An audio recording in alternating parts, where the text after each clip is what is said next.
Thank you for joining me today. It's Brian Gubernick, and welcome to the No Days Off podcast, where we believe that every single day brings a new opportunity to get better. Today, I want to get better at wealth. We talk around wealth quite a bit here at the No Days Off podcast. We've got a lot of hard-charging entrepreneurs, individuals looking to grow in their respective worlds, grow their relationships, grow their health, grow their businesses, and grow their finances, grow their wealth. And so we focus a lot of time on this particular subject. And I'm always looking for ways or strategies to simplify the path of developing or growing your wealth. And I recently came across a book written by a guy I like a lot. His name's Scott Galloway. And he just recently came out with a book called The Algebra of Wealth. And in the Algebra of Wealth, he gives a really simple formula for financial security. And I want to run through that formula here today. I think it's something we can all have top of mind. We can literally turn today's episode off and put into practice immediately. So Scott's formula for wealth. Wealth equals focus plus stoicism times time times diversification. Wealth equals focus plus, now think parentheses around stoicism times time times diversification, end of the parentheses. There's an interesting word in there, right? Stoicism. We're going to talk about that here in a moment. But let's break down these variables, these four variables that make up wealth. So he says, first, wealth equals, right, focus. What does he mean by focus? Here's what Scott's talking about. He thinks that people conflate a lack of focus with a lack of talent. And intelligence and talent are correlated with success, but the strongest signal of future success is your ability to persevere, is your ability to be resilient. It's what we would call here at No Days Off grit. Grit is going to be the strongest signal of your future success. Now, what Scott points out is when he's talking around focus, he doesn't necessarily think you should focus on your passion. As a matter of fact, he's kind of an anti-passion guy. In other words, you get this advice sometimes like, go follow your passion, get a career, that you're passionate about. He'll tell you that people who tell you to follow your passion are already rich. Instead, you need to follow your talent. Be great at something, be relevant, be admired, get paid well for something. And when you're great at something, it's going to make you passionate about whatever it is. So as it pertains to focus, Scott would say, focus on putting yourself in a position to be financially successful first. And then again, you'll figure out the passion from there. Also, focus on other things that impact your wealth. One thing he talks around is focusing on your relationships. Your family and your friends are incredibly essential to your long-term happiness. But the most important relationship that you have to be focused on is your spouse. It's, as Scott would outline and research would show, the most essential economic decision you'll make is who you in fact decide to partner with and who you decide to have kids with.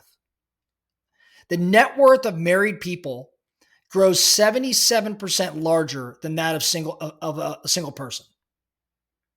So marrying the right person and then investing in that relationship every day, there's lots of upside, of course, to that. But from a financial perspective, from a wealth building perspective, it is majorly important, right? So focus on what impacts your wealth. Focus on creating income in what it is that you can be great at, and passion will come.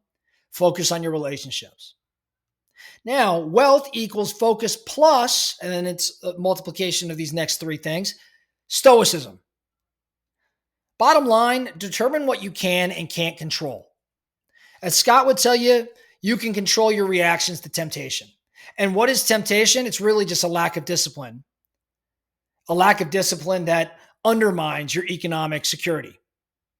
And that's because our society is one of superabundance. There are literally billions of dollars spent every year on ways to separate you from your money. Get on Instagram. You know what I'm talking about. Drive by a billboard. You know what I'm talking about. Turn on the radio. You know what I'm talking about. The idea that you are going to be peppered nonstop with ways to spend more money means that you've got to have control over how you're going to react to these temptations. So Stoicism is about remaining calm in the face of temptation. It also is about having good character. Succeeding in life is a lot easier if people want you to succeed. And people are going to want you to succeed if they like you, if you have good character, if you have high morals, if you're kind, right? So economic security is impacted by all of these things, and your ability to avoid temptation is incredibly important. Now, time. Time is the next thing that Scott mentions that's multiplied by Stoicism. Time is something we've talked about here quite a bit because we refer to Warren Buffett and Charlie Munger quite often. Time is simply your ability to invest for the long term. The long term is our ally, and the short term is really our nemesis, right? So you've heard about compound interest many a time here. Albert Einstein supposedly said that compound interest is the eighth wonder of the world, but our brains are not really wired to understand this, right? And why is that? Because when you were in your 20s, you looked at your mid 40s as such a long time away. It was almost an irrelevant future. And now, like for me, 25, 45 felt like an incredible distance. Now I'm 45, right? We're not wired this way. So long-term is our ally, short-term is our nemesis from a wealth building perspective. The power of compound interest, we don't have to run through it. You all know it. And compounding, by the way, is not just a financial thing. The most important returns in life come from compounded effects of our investments over time, and whether that's in our finances or it's in our careers or it's in our relationships or it's in our hobbies. So change the time scale of your life and you change your life. Lastly, diversification. And it means exactly what you think it means. Scott talks about diversification as, the standard. Make certain that your money is spread across a number of different investments. So he would say plan A for financial security is being great at doing something the market values highly. So plan A for financial security is make a lot of money in your job. And then leveraging that income or equity in a business to build wealth.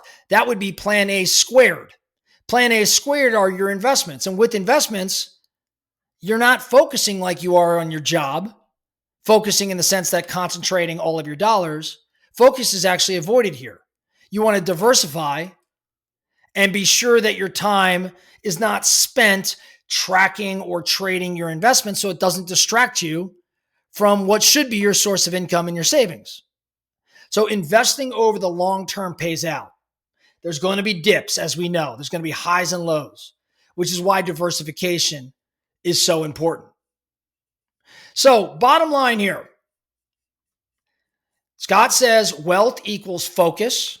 So your ability to focus on what drives income and focus on your relationships, plus stoicism, your ability to remain calm and not get sucked in to spending your money by the machine that's out there to have you part from your money. Stoicism times time, play the long game, times diversification. Get your money allocated across multiple assets so as to limit risk and again, let time play out. I love this equation. I want you to think about this equation today and figure out where are you not performing at the level that you probably should be. Is it in focus? Is it in your ability to remain calm, stoicism? Maybe it's your short-term mindset versus long-term. Or maybe it's, the diversification or lack thereof. Wealth equals focus plus stoicism times time times diversification. One thing you could do is rank where you stand on each one of these respective areas from, say, a scale of 1 to 10 and measure that today.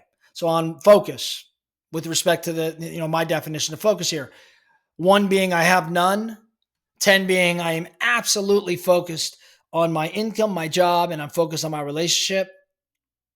Where do you fall?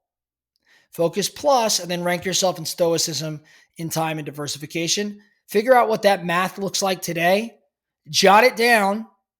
Make a plan around improving your score and come back in 3 months or 6 months or whenever it may be and see where you land.